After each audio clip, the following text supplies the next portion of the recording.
Hello बच्चों, नमस्कार। आइए आज 7वां दिन का वीडियो शुरू करते हैं। कक्षा 10 का गणित का जो बोर्ड परीक्षा में पूछे जाने वाले प्रश्न हैं। मेरा अनुमान है कि ऐसे प्रश्न बोर्ड परीक्षा में पूछे जाएंगे, ठीक है ना, गणित की। तो पहला प्रश्न है, 2 अंकों की एक संख्या के अंकों का योग 9 है। इस संख्या का 9 गुना संख्या के अंकों को पलटने से बनी संख्या का 2 गुना है, वह संख्या ज्ञात कीजिए।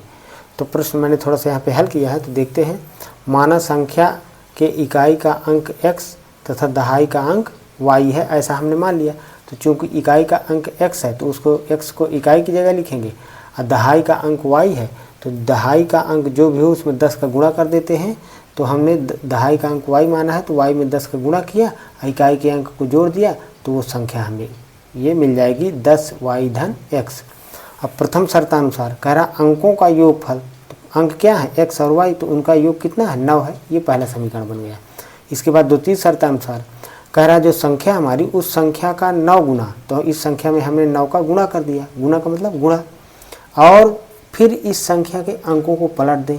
पलट देने का मतलब ये है कि x को दहाई की जगह रख दें और y को इकाई की जगह रख दें। तो जिसको भी दहाई की जगह रखेंगे उसमें 10 का गुणा करेंगे। तो संख्या के अंकों को पलट दिया तो संख्या बन गई 10x प्लस y।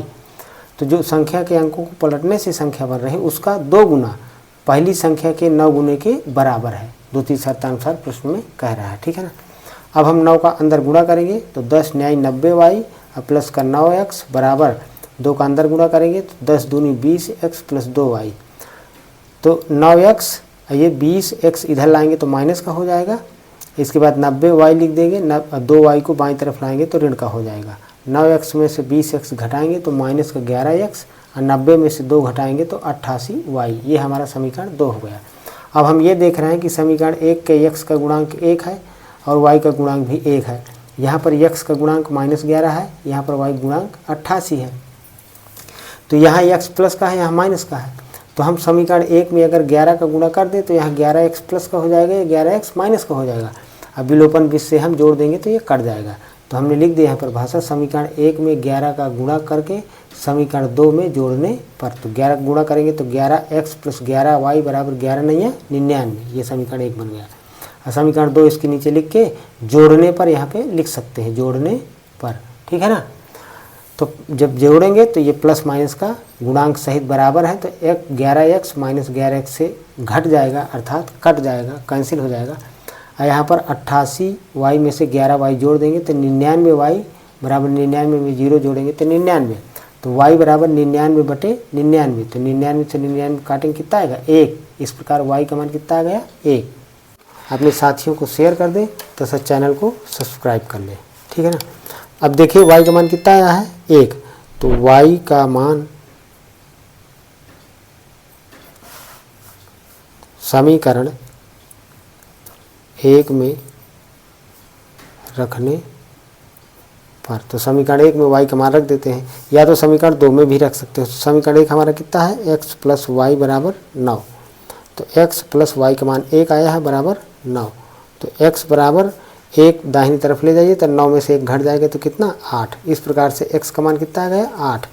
इसलिए संख्या बराबर, संख्या पूछ रहा कि वह संख्या क्या है, तो संख्या कितनी हमने मानी थी 10y प्लस x। जब भी संख्या पूछे तो प्रारंभिक संख्या में ही मान रखना है x y की जब आ जाए, ठीक है ना। तो 10y का मान आया है 1 प्लस x का मान आया है 8। 10 में 1 का गुणा करेंगे तो 10 आएगा, और 10 में से 8 जोड़ेंगे तो 18। तो इस प्रकार से हमारी वह संख्या कितनी है 18 है। यही हमारा क्या है आंसर हो गया, ठीक है।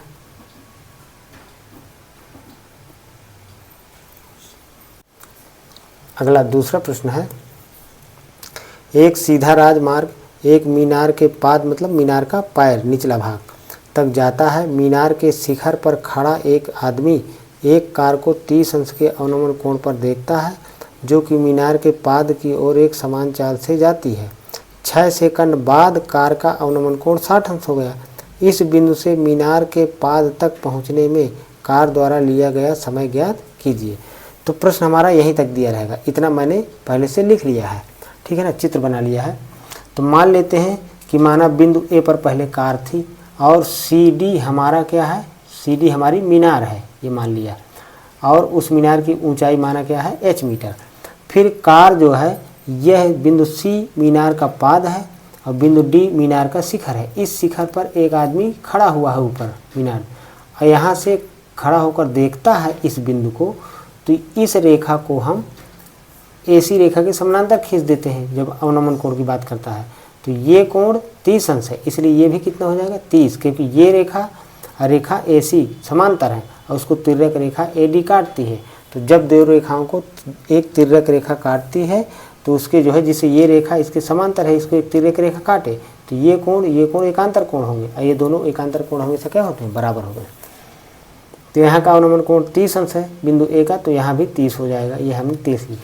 अब 6 सेकंड बाद कार जो है B बिंदु पर पहुँच जाती है। अब B बिंदु से यह है आदमी D बिंदु से ऊपर चढ़ा है और यहाँ पर देखता है नीचे की ओर, तो ये कोण कितना बन जाता है, ये पूरा कोण 60 अंश है, ये 60 है, इसलिए ये भी कितना हो जाएगा 60। तो कहता है बिंदु B से मीनार के पाद तक पहुंचने में कितना समय लगेगा। तो हमने मान लिया है, माना मीनार की ऊंचाई h मीटर या जो भी हो, तथा बिंदु B से मीनार के पाद तक, पाद मतलब पाद C तक, पाद बिंदु क्या है C, पाद C तक पहुंचने में t सेकंड का समय लगता है। तो ये हम इसको अब प्रश्न को हल कर लेते हैं, ठीक है। और यहाँ पर कितने अंश का कोण बना, 90 अंश का। तो एक बार समकोण त्रिभुज ACD में, एक बार समकोण त्रिभुज BCD में ले लेते हैं। तो समकोण त्रिभुज BCD में कितने अंश का कोण बना, 60 अंश का। तो tan 60 बराबर लंब CD बटे आधार BC, लंब CD बटे आधार BC, क्योंकि tan बराबर क्या होता है, लंब बटे आधार। और CD का मान कितना है हमारा, CD का मान है h और बटे BC का मान कितना मान है t। tan 60 का मान √3। हमें यहाँ का समय निकालना है, मीनार की ऊंचाई नहीं निकालना है, B से C तक का समय निकालना है। तो हम जो है h का मान निकाल लेते हैं, तो t का अंदर तिर्यक गुणा कर देते हैं, तो h बराबर हो जाएगा t√3। ये h का मान हो गया t के पदों में, समय के पदों में, ठीक है। अब इसके बाद जो है समकोण त्रिभुज ACD में ले लेते हैं, किसमें, ACD में। तो समकोण त्रिभुज ACD में A बिंदु पर कितने अंश का कोण बन रहा है, A बिंदु पर हमारा कोण बन रहा है 60 अंश, 30 अंश का, सॉरी। तो tan 30 बराबर tan, अब लंब क्या हो जाएगा CD, आधार पूरा कितना हो जाएगा AC, तो लंब CD बटे आधार AC। tan 30 का मान 1 बटे √3, ठीक है ना। CD का मान h है बटे AC का मान क्या, AC का मान AB प्लस BC। तो AB का मान कितना है 6 सेकंड, यहाँ से यहाँ तक जाने में 6 सेकंड का समय लगता है, क्योंकि क्या चाल बराबर दूरी बटे समय से सूत्र से ये सीधे हम सेकंड लिख देंगे यहाँ तक। AB का मान 6 है, अब BC का मान कितना माने है t सेकंड, तो 6 + t। अब h बराबर t√3 का मान यहाँ पे रख, तिर्यक गुणा कर दीजिए चाहे पहले, तो 1 में 6 धन t का गुणा करेंगे तो 6 + t हो जाएगा बराबर h√3, ये हो जाएगा h√3। h का मान रखने पर,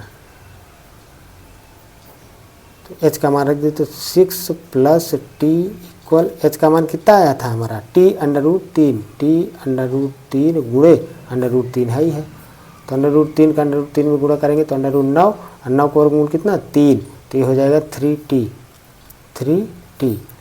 6 + t है तो प्लस t को इधर दाहिनी तरफ ले जाते हैं तो -t हो जाएगा।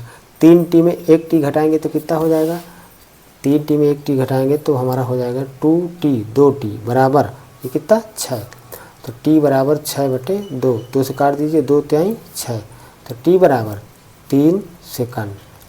इस प्रकार से कार को बिंदु B से मीनार के पाद बिंदु C तक पहुंचने में 3 सेकंड का समय लगेगा, और यही प्रश्न का आंसर पूछ रहा था, ठीक है। वीडियो पसंद आए तो शेयर कर दें, लाइक कर दें और चैनल को सब्सक्राइब कर लें।